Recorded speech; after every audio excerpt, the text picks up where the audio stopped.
In this video we're going to take a look at how to export reference values through into your files for Flood Modelleror or 2Flow. So if your surveyor's using GeoRiver, they should be, and working to EA specification, they should be providing this information anyway to produce the EACSD file, which is part of that specification. So if we just look at a cross section here, you as the engineer or the client would receive the GeoRiver model, and you would see this here that it's got a tick next to this EACSD painter. So if we click in there, it shows up what has been assigned for each of these items.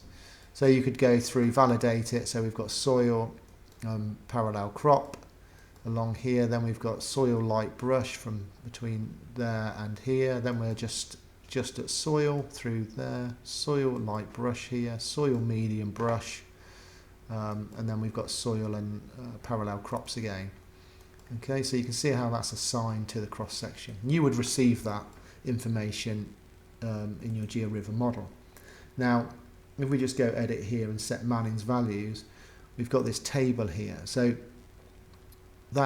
those conveyance estimation items which are specified in the EACSD output, which we have to complete for EA projects, are all listed here. And what we've done is create a default value for each of these items.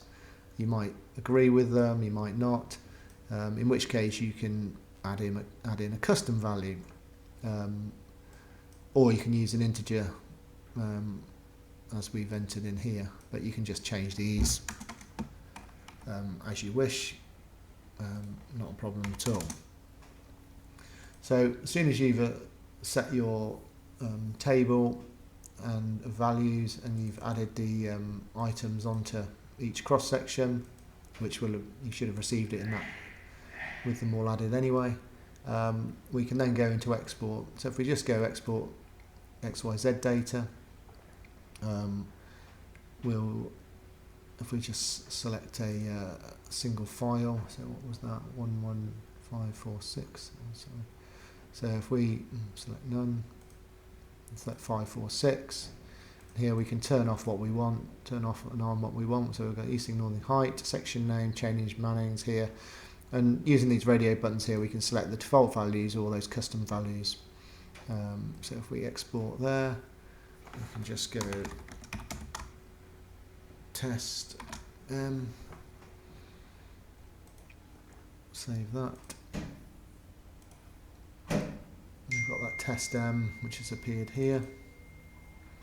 We can open that up and you can see those Mannings values have come through into there.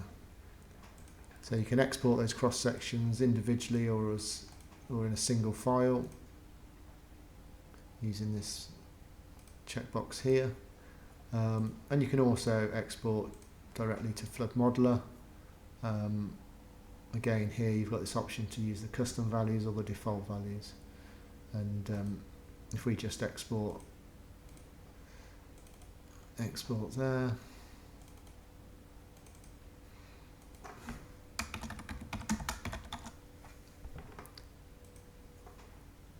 again have a quick look at that.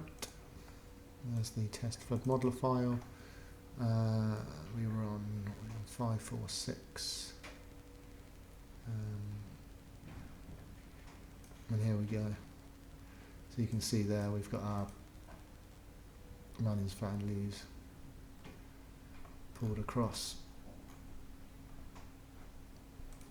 Really quick, really easy. As I said, if your surveyor's using GeoRiver anyway and it's a EA specification project, you should be receiving all of that data anyway. So it's just up to you to validate how they've added the surfaces, and then set your defaults or custom values. And there you go.